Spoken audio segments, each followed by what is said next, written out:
Jewish Education in Media is pleased to present L'Chaim, a program that highlights the people, issues, and events of importance to the Jewish community.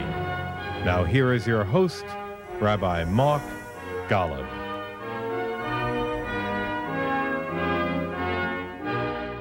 I'm Mark Golub, and there are certain people who touch our lives, and though we may not see them very often, they're always with us in our thoughts. Sometimes it's because of their immense talent. Sometimes it's due to their sweetness of soul, and sometimes, when we're really lucky, it's because of both talent and soul. And for me, and hopefully for those of you who are watching, many of you who know this guest, know that it's all about who David Broza is. This extraordinary musical genius with a profoundly sensitive and caring soul. And look, David Broza is an international musical legend, and he has been ever since he burst upon the scene with his first huge hit that has since become an absolute classic, Yeh Tov, It Will Be Good, which he first performed in 1977 as Anwar Sadat and Menachem Begin were working on creating the historic peace treaty between Israel and Egypt. And since that time, David Broza has released more than 30 albums in 3 languages. He sings in Hebrew, in English, in Spanish.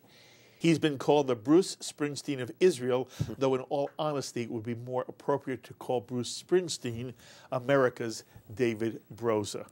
And in addition to being a singer, composer, a superb guitarist, David has been a peace activist on the Israeli scene in much the same way as many of our legendary folk singers, you know, the Bob Dylans and Pete Seegers and Woody Guthries and Joan Baez and Peter, Paul, and Mary.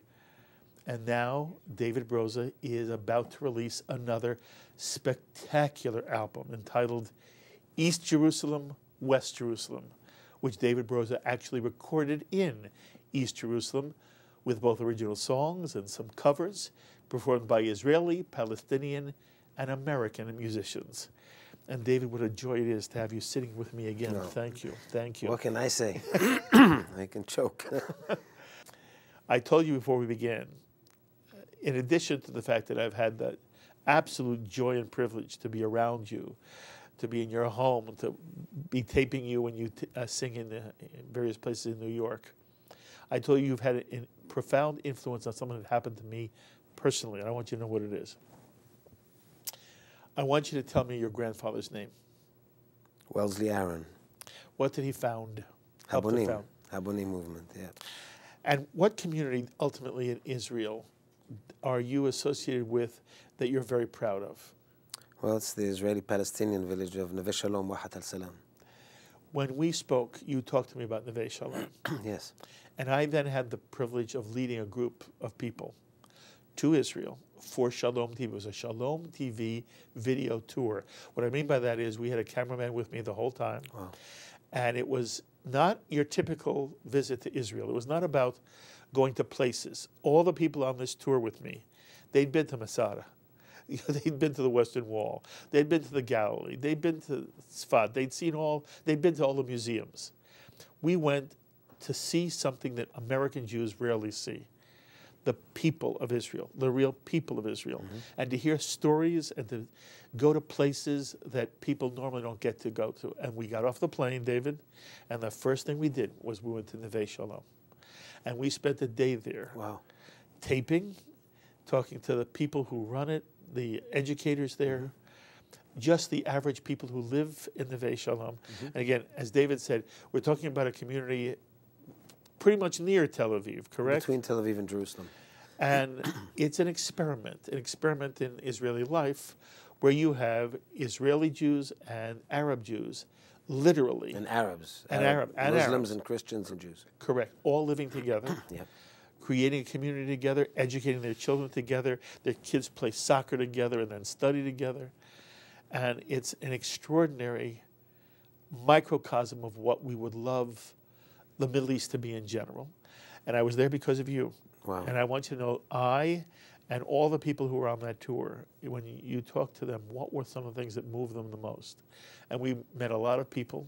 including Palestinians in East Jerusalem, thanks to you. Neve Shalom is the #1. So I wanted you to know that, and I want to thank you publicly. Wow.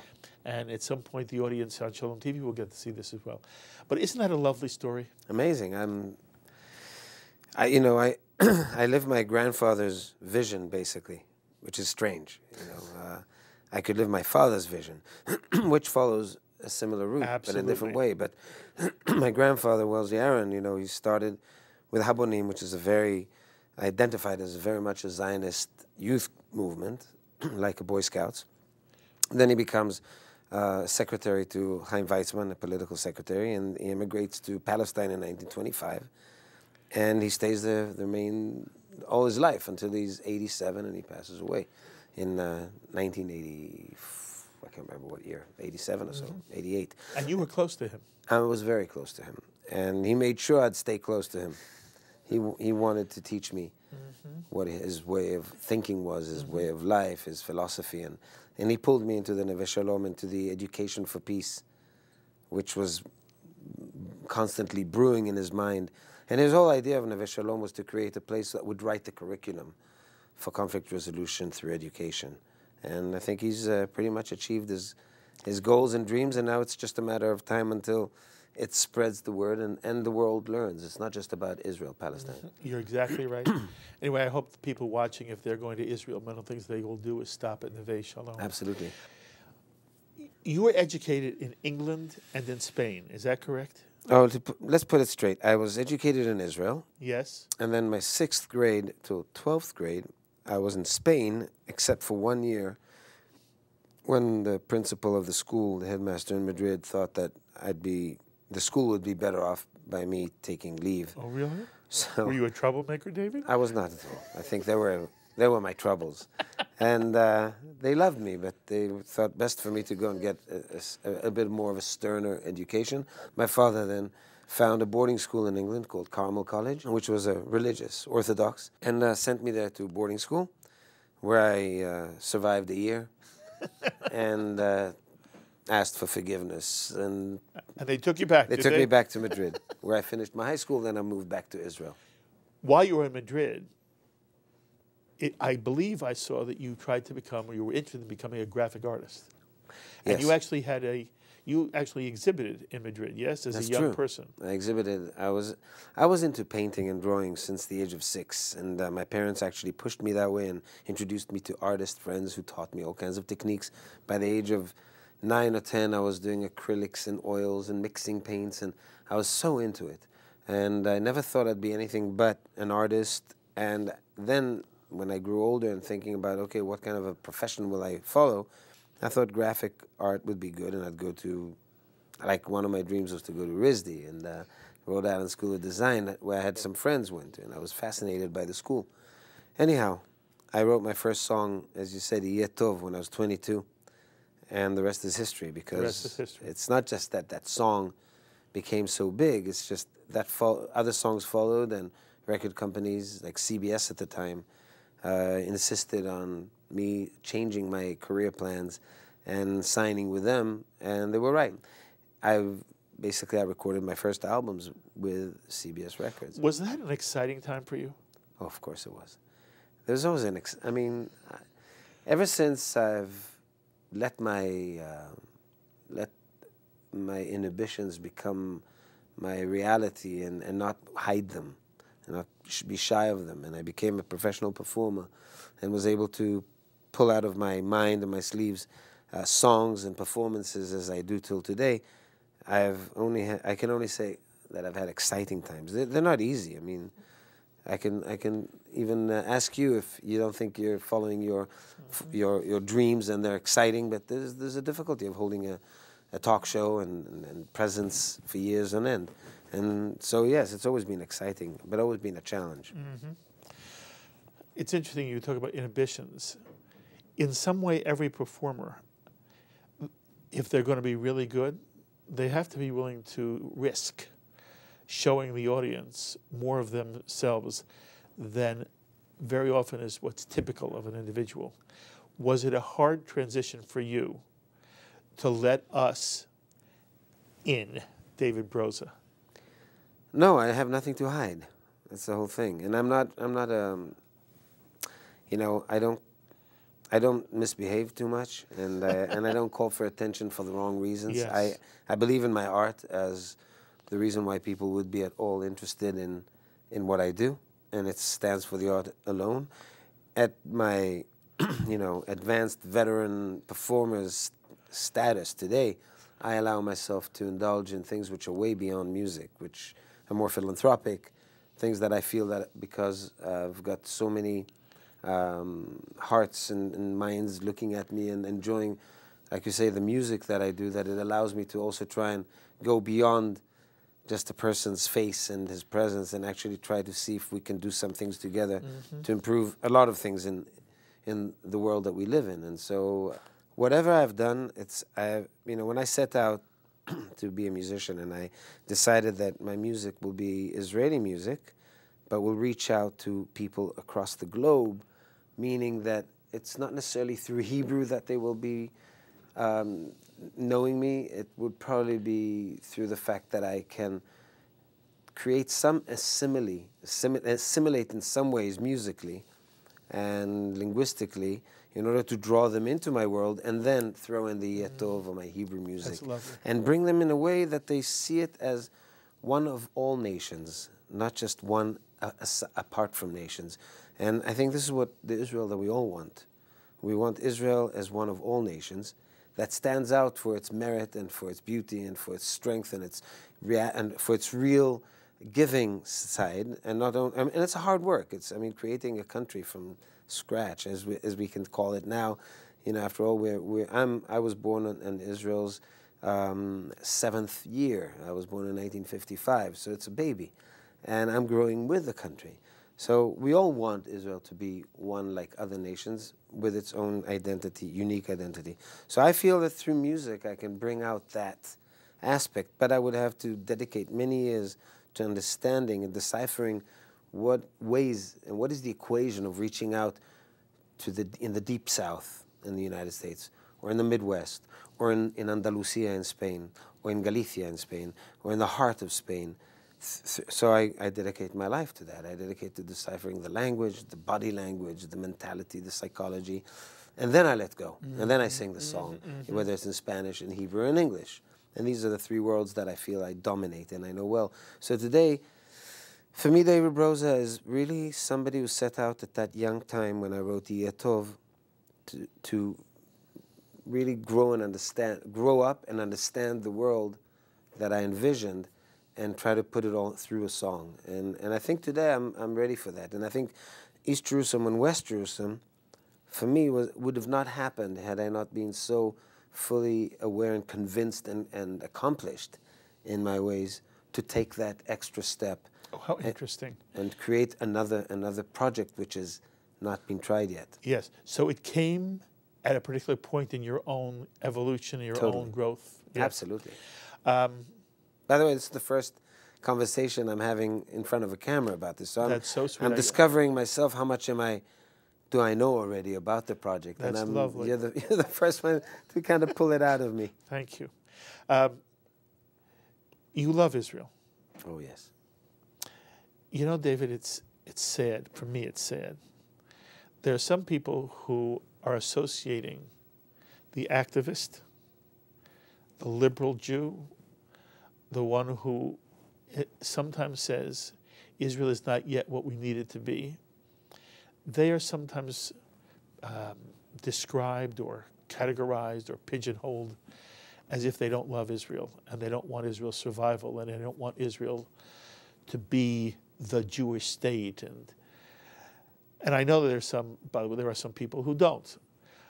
But sometimes a person who is an artist, who brings a certain kind of activist mentality to his work and to his person, is sometimes seen as less than one who loves Israel.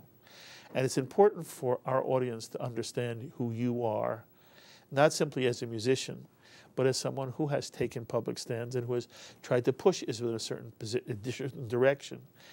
And it always strikes me, moves me, how much you love Israel and how much sometimes those who take your position are misunderstood. And even those who say, you went to Neve Shalom, it's an Arab-Israeli place, what's going on, you know? And the reality is that one can have a passionate love for the state of Israel, but understand that what it was always striving to become, whether it was a David Ben Gurion or whether it was, you know, Shalom Achshav, it was to create an Israel that, number one, would be safe, secure, and survive. Number two, would provide a place for any Jew in the world who wanted to experience what it was to live in Jewish sovereignty. And number three, a place that would be open to all those in the Middle East, especially the Arab cousins and neighbors. And that, in some way, is what you have embodied your whole life.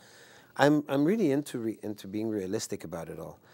I don't look at anyone who disagrees with me or discounts me or thinks of me as somebody who could jeopardize Israel's existence as somebody who is against me.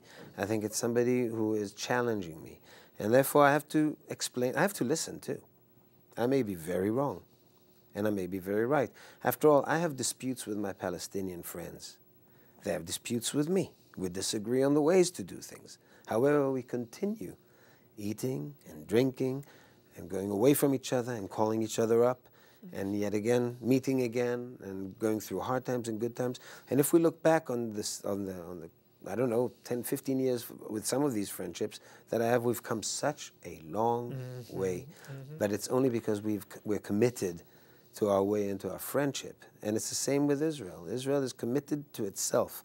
So it's committed to itself with all the disagreements, with all the good governments, bad governments, with all the right decisions, wrong decisions. After all, Ben Gurion made so many mistakes, Golda made so many mistakes, Rabin made mistakes, Begin made mistakes, Netanyahu is making mistakes. We all make mistakes. These are the political side. As people, I believe as a people, we have to find ways to really bridge over the differences without waiting for the politicians to be bringing the real difficult solutions and resolutions. Those are, I leave the hard and unpleasant work for the politicians.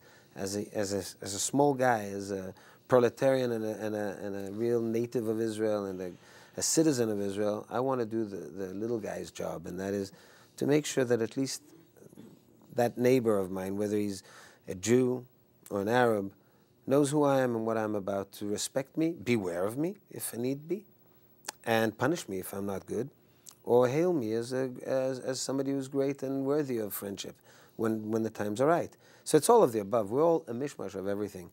So this is what my policy has always been, and I'm very careful to remind myself all the time that what I'm doing is not of the norm, it's not the obvious, and I will be scrutinized for it, and I'm ready for it.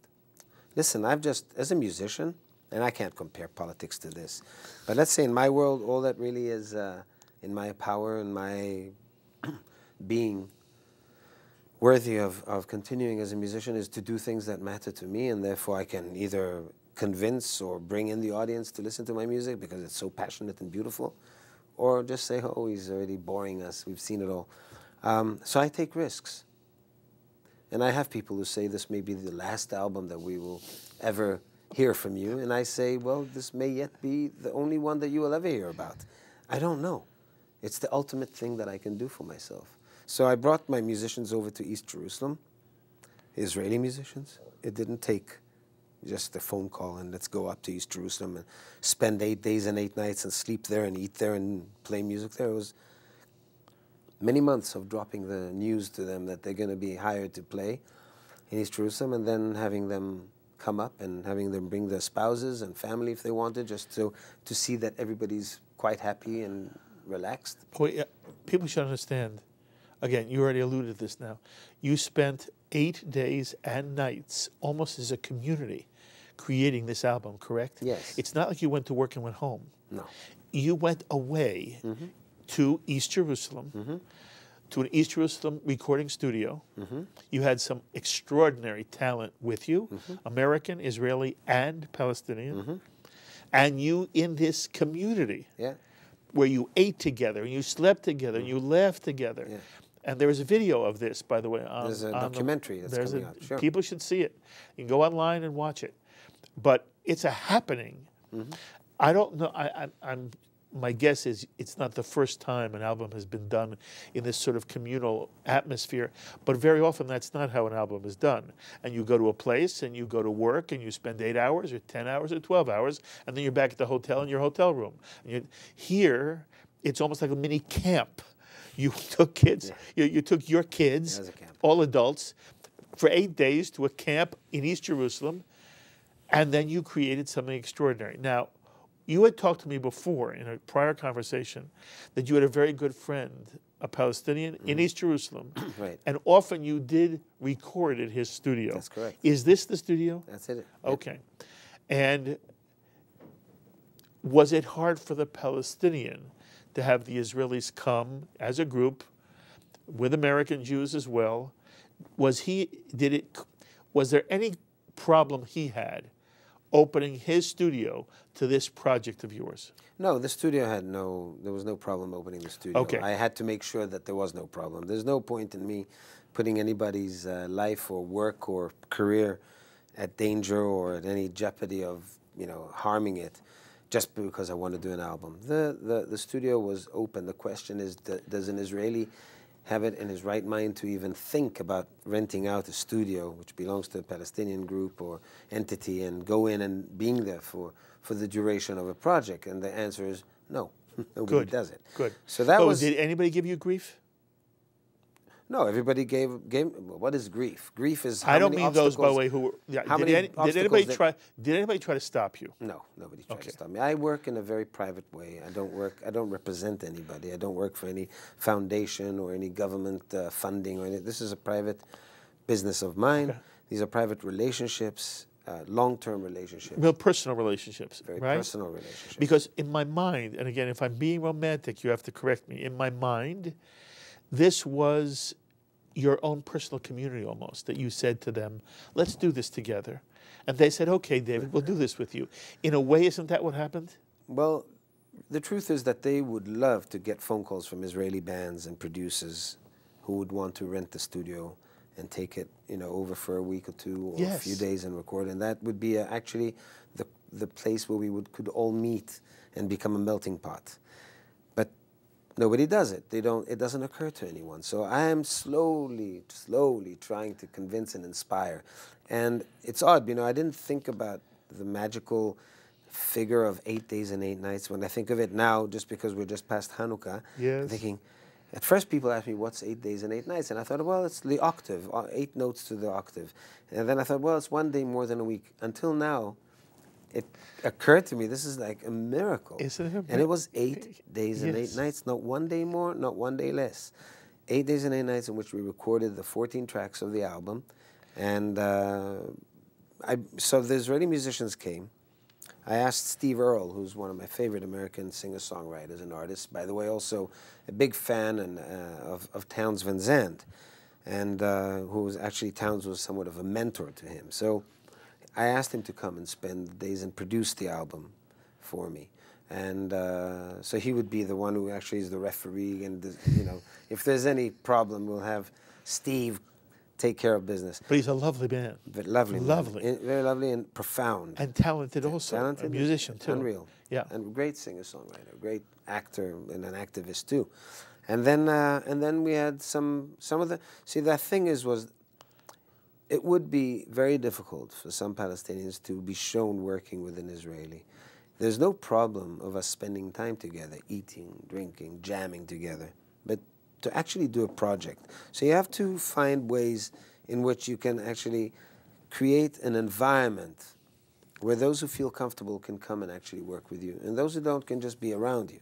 So we have a band called G-Town, which is a hip-hop rapper group from a Palestinian rapper group from Shuafat, the refugee camp. So this is as extreme as you can ask it to be.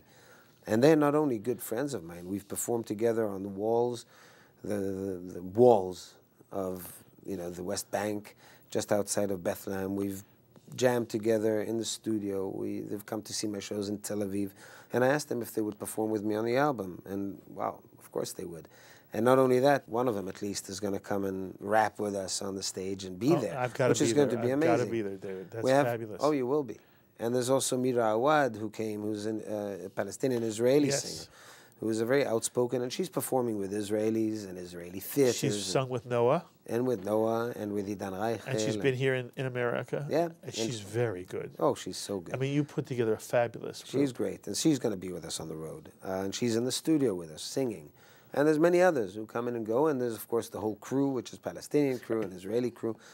And then we have the documentary, which is actually being finished now, which will take on the storyline, more or less, of what it means to do music in such environment. I would love to show it on Shalom TV. It's a great documentary. Okay, why the title, East Jerusalem, West Jerusalem? What's it trying to say? Well, first of all, it's a title of a song. This is a song I wrote with Wyclef Jean from the Fugees.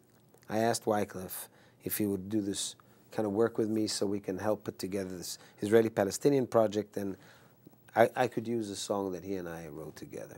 And he immediately agreed and thought it was an exciting idea. And we wrote it one night in the studio, recorded the vocals. And you wrote this in a night? In an hour. Wow. But Wyclef is very prolific. He's an incredible writer, and he led it, and I continued and contributed, and we wrote it together. And then I took the tracks and brought them to East Jerusalem. It's the only song we didn't record entirely in East Jerusalem, and we added musicians on that. And the song that came out was so strong in its universality, oddly enough, saying, you know, same face in Gaza is the same face in California, same face in New Orleans, the same face in New Jersey. It's a brilliant, so many places, song. All the same faces. Right. East Jerusalem, West. So I thought, this really represents what we're doing here. So call it East Jerusalem, West Jerusalem. That's fabulous. Would you do a little bit of it for me? Of the song? Yes. Oh my. Do this song for me. Do this. This I'm not even ready yet with. You know something? Let's see how it goes. That's... In some way, this is not fair to you. It is. Okay, good. I'm a musician.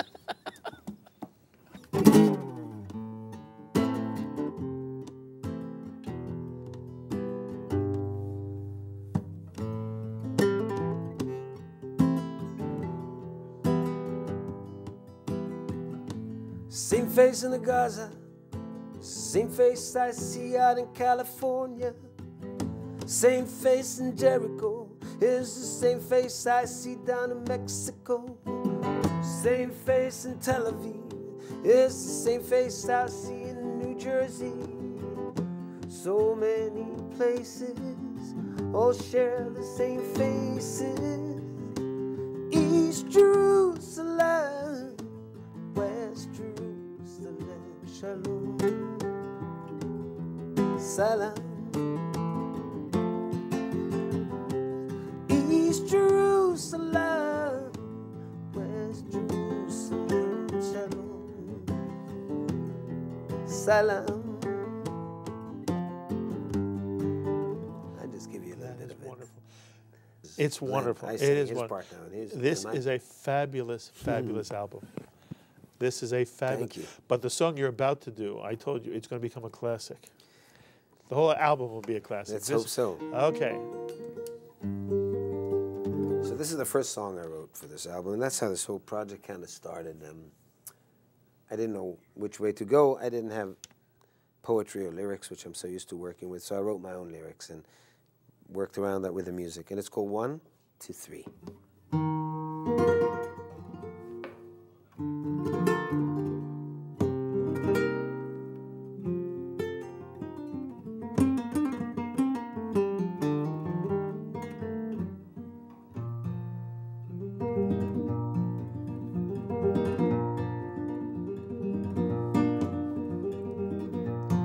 Preach to no one tonight.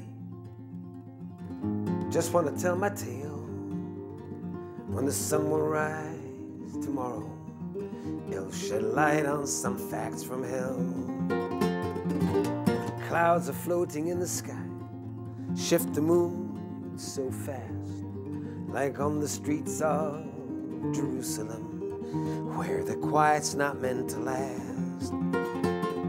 I'm gonna find you tonight.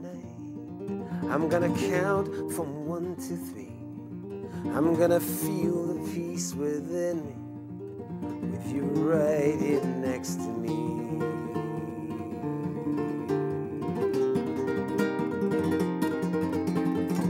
I was born into this reality. I was brought up with a war. It doesn't mean I must accept it. Don't wanna fight no more.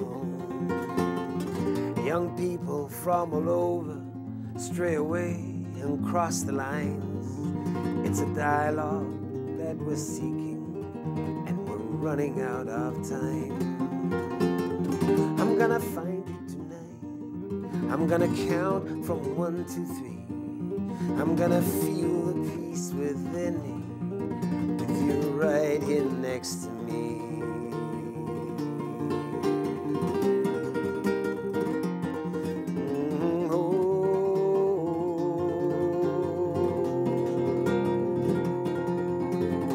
I'm gonna find you tonight. I'm gonna count from 1 to 3. I'm gonna feel the peace within me with you right here next to me.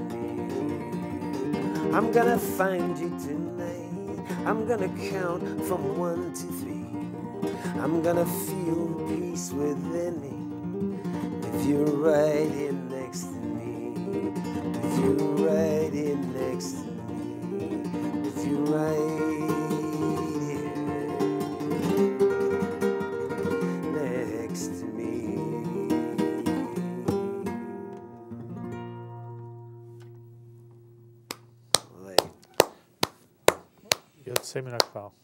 Just fabulous. You wait and see. It's going to be a classic. Everybody's going to be doing this song. Everywhere you go, you're going to hear this song written by David Broza.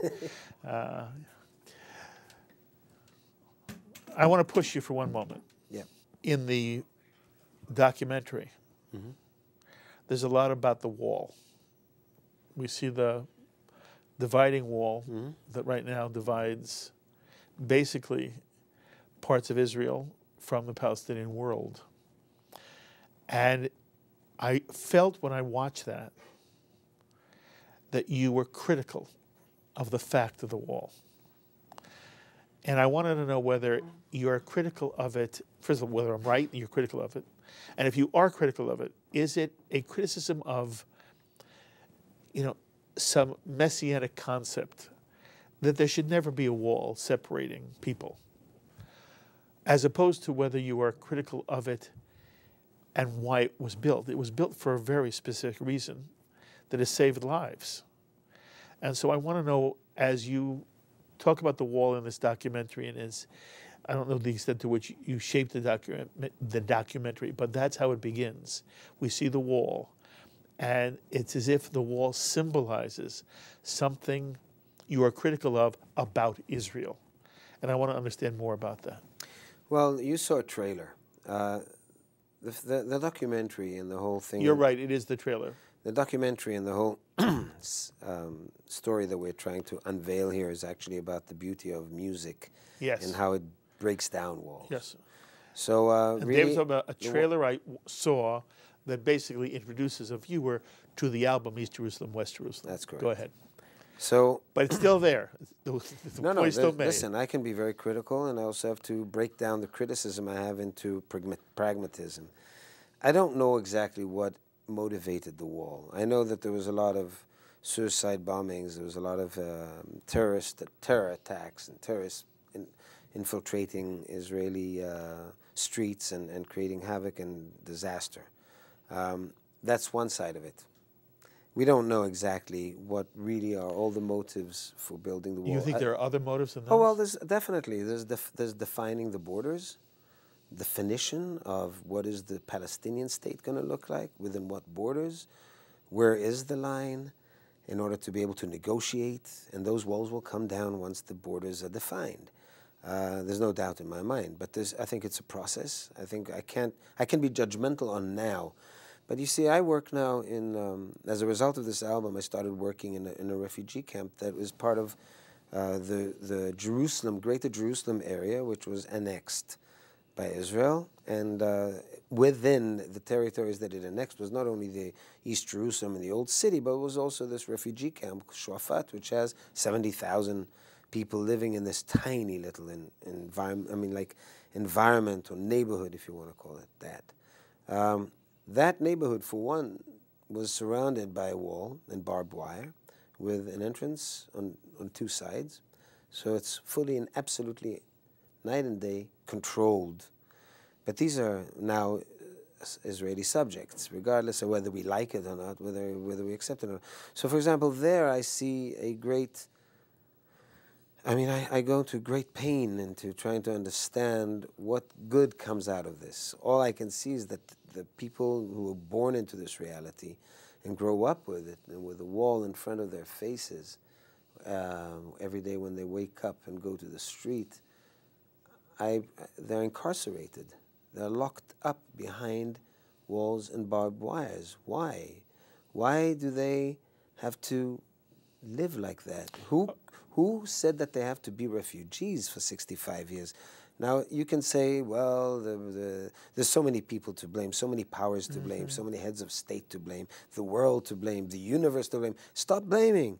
Let's create some kind of an environment where even within those walls there's some kind of a humane treatment of one another. Now, it becomes so unapproachable, that whole area, because of the unreal way of life to be as a refugee without any rights. You know, they don't have any passports, they don't have voting rights. They're really third-class citizens by any standard. So for me, these are part of Israel.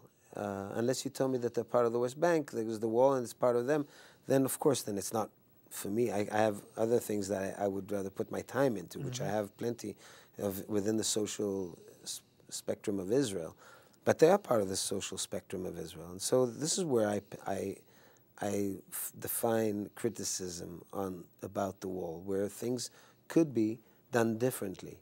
But, you know, while things are not done differently, because I'm not going to be the one who's moving the mountain, I'm not the politician, I become active within that community, trying to bring them some kind of resourceful solutions to their day-to-day unhappiness by creating activities for children up to 15-year-olds. Now, nobody can stop me doing that, playing music with the kids, playing game with the kids, bringing instructors and good-willing people from within my friends who are Israeli, who are willing to risk themselves to come to these places, which are not recommended and not safe by any standards, not for police, not for army, not for armies, not for anybody, not Israelis or Palestinians.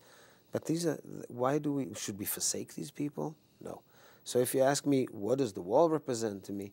There was one thing that I learned by my Palestinian friend when he looked at the wall. And we were both asked by a journalist like yourself, what is this wall? And he looked at him and he said, I don't understand what wall you're talking about. And he said, the wall. And he said, wall? The wall is in here. He said that. I didn't invent that. That came from a Palestinian who has a much bigger vision on the spirituality and the great strength within the spirit of human being. And I'd rather follow that. I understand. So that's the wall. And there is this in you, this both pragmatist and the idealist, and that somehow you want them to merge. As I listen to you talk... So I sing. Yes. They merge in the song. They do. And the songs are divine. Thank you. You know, I'm not an Israeli. I'm an American Jew. I don't spend years in Israel. I was not in the IDF. My kids never went to school in Israel. I never had to worry about my grandchildren's safety. I never had to deal with the complex social issues, a growing economy. In some way, I feel, David, American Jews have enormous hubris when they tell Israelis what to do and give them advice, and they know what the answer is on either side. So I'm just reacting as just somebody who cares about Israel, right, who's been there many times and has seen the wall. And Danny Tirza was responsible for building the wall. He took me around and showed me the extent to which, the wall is not always a wall. It's not always that big high wall that's shown in your trailer. And he explained to me the extent to which Israel went out of its way and kept readjusting the wall and putting gates in the wall and tried to be, from their perspective, as humane as possible. But when you use the word incarcerate, I don't know the specific community you're talking about. I don't know about the barbed wire around the place. I don't know of any place that has barbed wire that Israel has put up. For what reason, I do not know. But in general, when I've gone to the West Bank, I haven't seen any barbed wire. And if you're standing against the wall, it is very imposing. But the further you move from the wall, the less and less it has impact in your life. And if you are on the West Bank side of the wall and you turn your back to the wall, there's nothing but open in front of you. Nobody's making you a prisoner. Nobody's telling you you can't move as far as you want in any direction. It's true, if you get to the wall, that's as far as you can get, although there are checkpoints that allow you to go through the wall, and there are Palestinians who every single day come across into Israel to work. But when you say incarcerate, my reaction is I don't know what David Broza is referring to, well, and I trust you. You see, so it's not that I'm saying you're wrong. I'm not talking about the wall in the West Bank. That okay, but in general, no, that's a different story. And there's I'm talking about Shuafat. Okay, and I don't know enough. The refugee camp. I don't incarcerate. Okay, completely. Maybe because if they close the okay, and who created the refugee camp? It wasn't Israelis who created the refugee camp. Let's see, 1948. That's one wave of refugees that moved to Shuafat, and 1967 was the second. But who runs the camp? Who runs the refugee camp? Well, it's the refugees. You know who runs refugee camps ever since ever? Okay. UNRWA. Okay, but that's right, which I'm not thrilled with. Incidentally, I am very, as a Jew, as a human being, I am empathetic to anybody who is in that position. I just don't know that I should blame the wall or Israel for that.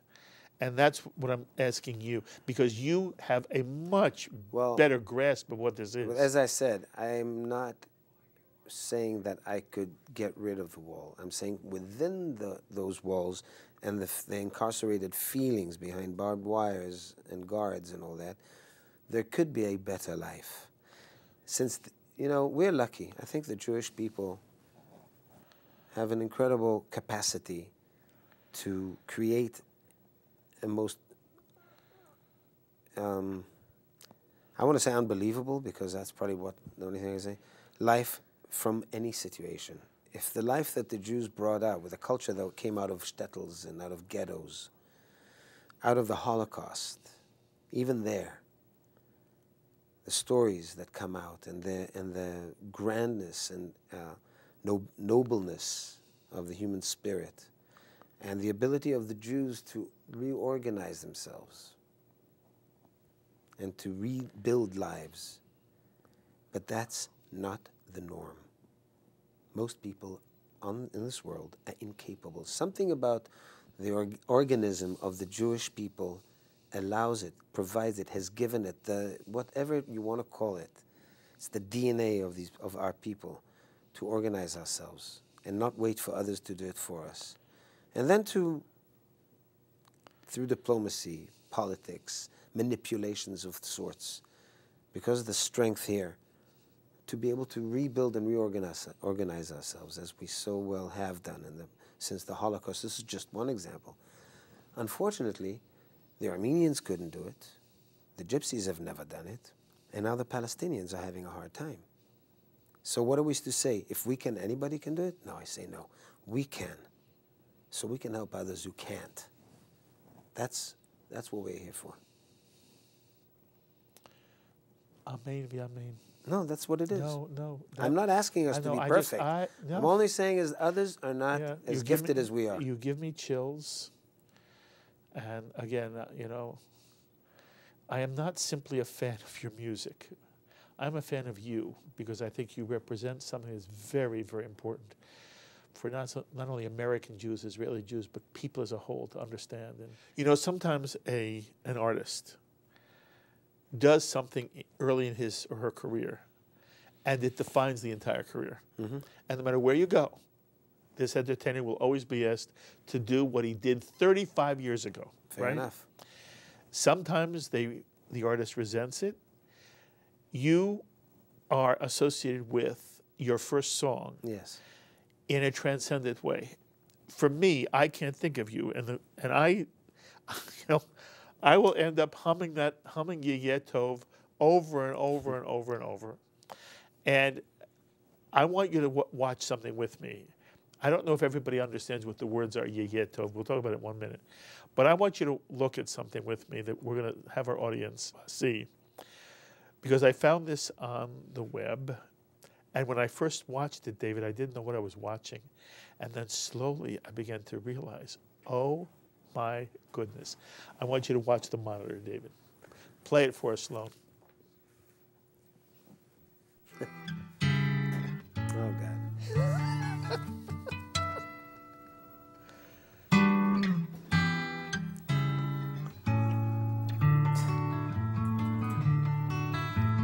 יהיה טוב.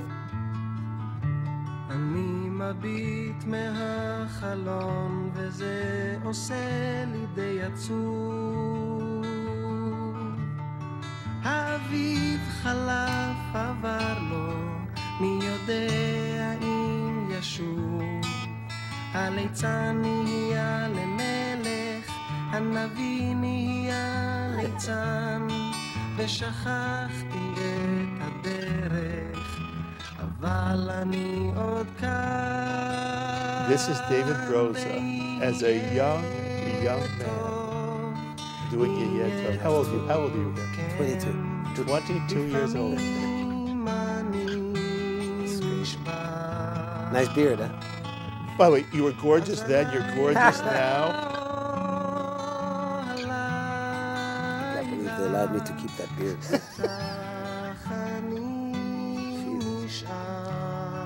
Does it bring nice memories for you? Oh, yeah. I'm a lucky guy. You're a lucky guy. That was David Broza, 22 years old, doing Yeh Tov. You know, it's never easy to translate from one language to another. Languages are all idiomatic. Right. And if one tries to do a literal translation of Yeh Tov, it never works exactly right. Of course. If you understand Hebrew, Yeh Tov has a meaning in and of itself. No English words exactly convey. Right. It will be good. No, it's not about it will be good. It is something much more profound. One translator I saw translates those words, it will be better. Things are getting better. Yeah, I know. But what it definitely is a statement of some kind of optimism. Incidentally, in the video we just saw, what was the idea of that woman leaving? Cynicism. Cynicism. All right. Of course. Cynicism. This is 36 years ago. You know? 36 years ago. But you were a young man, and with different experiences. I had no experiences. I had no idea what I was doing. I was singing songs. Yeah. So, the refrain. Say the refrain for me. Yeh Tov. Yeh Tov. It will be. Well, you know how I did it with how? Jackson Brown? Yeah. When we translated, it was, and it's all right, it's okay. Sometimes I just break down. Yes. But tonight, I know, tonight our love will bring it all around. Yes, that's not really the translation. Not quite. But by the way, in right, Hebrew, okay. I love the Hebrew. Yeh Tov. When the Hebrew says Yeh Tov, you can't. and tonight Maybe I will in be Yiddish with you. You can say Yes, it. I know, it's very hard to do. I want you to just do a little of it for me. Of course. This is just... I do it every day, you know? Do you? Almost. Oh, David, that makes me so happy. Of course. Anyway... It's a never-ending story. I want you, when you do the chorus, can I join you a little bit? Yeah, of course. Okay. As you just strum a little bit, in the song you referred to the king of Egypt, the prince of Egypt, the president of Egypt coming. Right? And do you remember what you were trying to convey? What were you trying to convey by putting into the song the reference to the peace process that was happening? What was this 22-year-old trying to say in those lines? Remember the lyrics were written by Israeli poet Yonatan Geffen. Yes. You know, and Yonatan was also an officer in the paratroopers and had been through 2 wars, through the 67 and 73 wars. He was a post-trauma and quite an incredible guy, still is.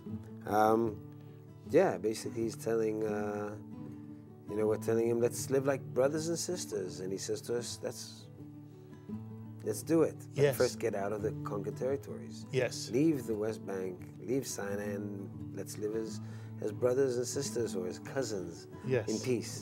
And that's what he says. You And know? that's part of Yeh Tov. That is that it. would and make, then things will be all right. That's exactly right. Do the song for us. אני מביט מהחלון, זה עושה לי די עצוב. האביב חלף עבר לו, מי יודע אם ישוב. הליצן היה למלך, הנביא נהיה ליצן, ושכחתי את הדרך, אבל אני עוד כאן, ויהיה טוב, יהיה טוב, כן. לפעמים אני נשבע, אז הלילה, הלילה, איתך אני נשאר.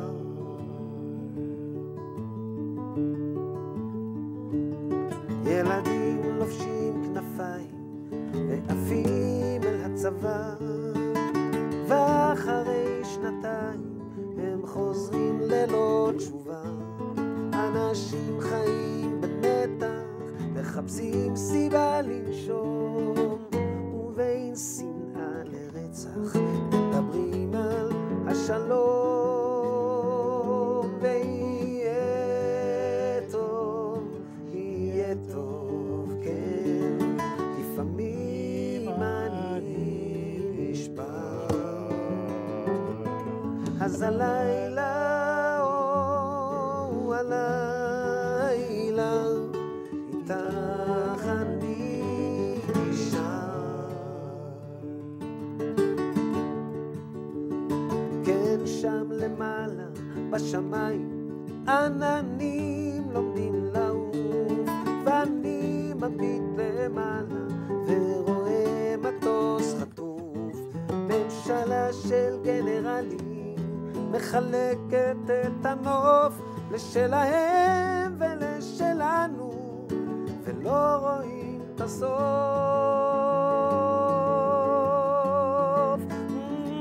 הנה בא נשיא מצרים, איך שמחתי לקראתו, פירמידות בעיניים ושלום במקטרתו. ואמרנו היי בוא נשלימה ונחיה כמו אחים, ואז הוא אמר קדימה, רק תצאו מהשטחים, ויהיה טוב, יהיה טוב, כן, לפעמים אני נשבע. אז הלילה, הלילה, איתך אני נשאר.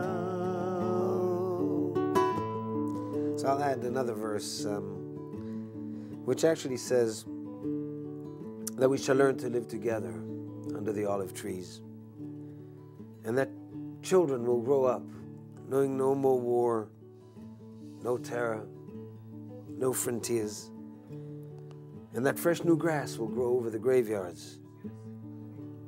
for love and peace. For after 100 years of war, we haven't and will not lose hope. עוד נלמד לחיות ביחד בין חורשות עצי זיתים,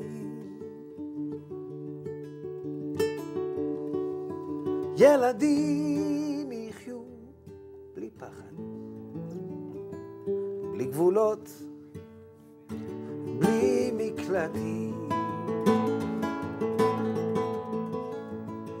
על קברים יפרח העשב לשלום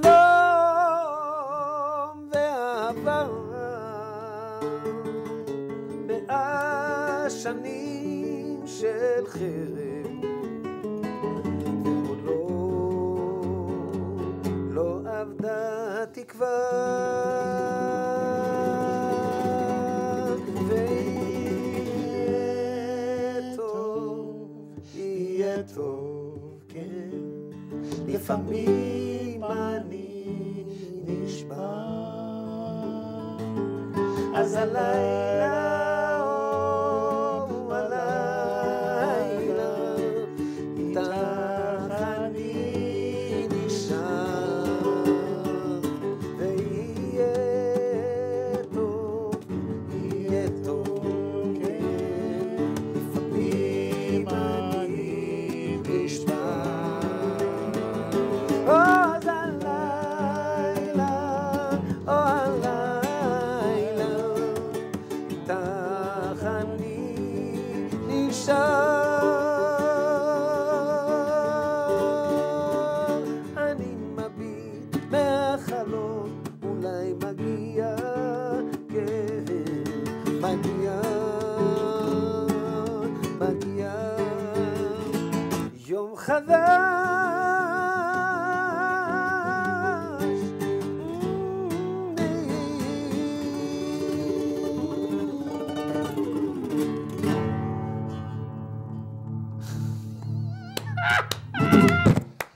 Fabulous, fabulous, fabulous, fabulous, You do great harmony. Oh, that's nice of you to say. Thank you. I now harmonize with David Broza. Oh, my goodness. You know, you may not know. I've been very lucky in many ways in life. And one of the things that I've been very lucky in is that I love theater. The most special moment of my life, the single most special, was when I got to be on stage one night at the Schubert Theater in a musical, Crazy for You, Gershwin musical. And then we went across the street and we sang all night. With Wow. And Well, you do have a beautiful, I mean, That- you did harmony. It was just, I kept them playing low so we'd hear your voice. I hope it That's came very through. sweet of you. So anyway, I had been fortunate enough to produce a number of Broadway shows. And if you're a producer of Broadway shows, you meet talent. You meet extraordinarily talented people. And this is just the reality.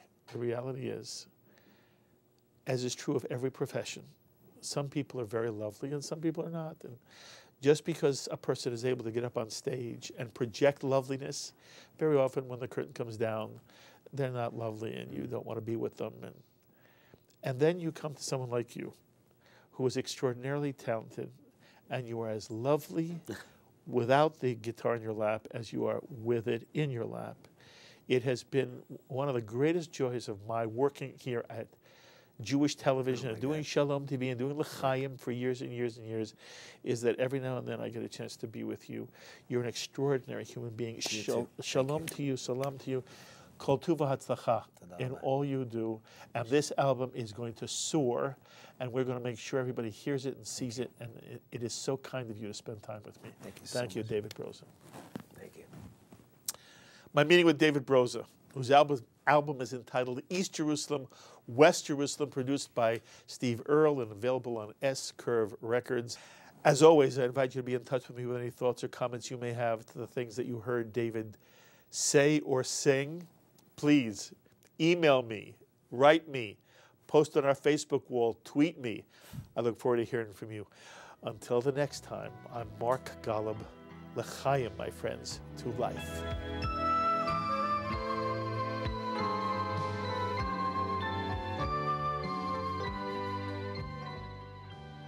We would be pleased to send a complimentary DVD of this program to anyone who wishes to support Shalom TV with a tax-deductible gift of $36, double chai or more, to the nonprofit organization Jewish Education in Media. Simply visit the Shalom TV website homepage and click on the Donate button to make a donation by PayPal or your credit card. And please indicate the program for which you would like a DVD. Or you can send your tax-deductible check made out to GEM. To GEM, Post Office Box 180, Riverdale Station, Bronx, New York, 10471. And again, please remember to indicate which program you would like to receive on DVD with our compliments. And we thank you for your kind support. L'chaim is a presentation of Jewish Education in Media.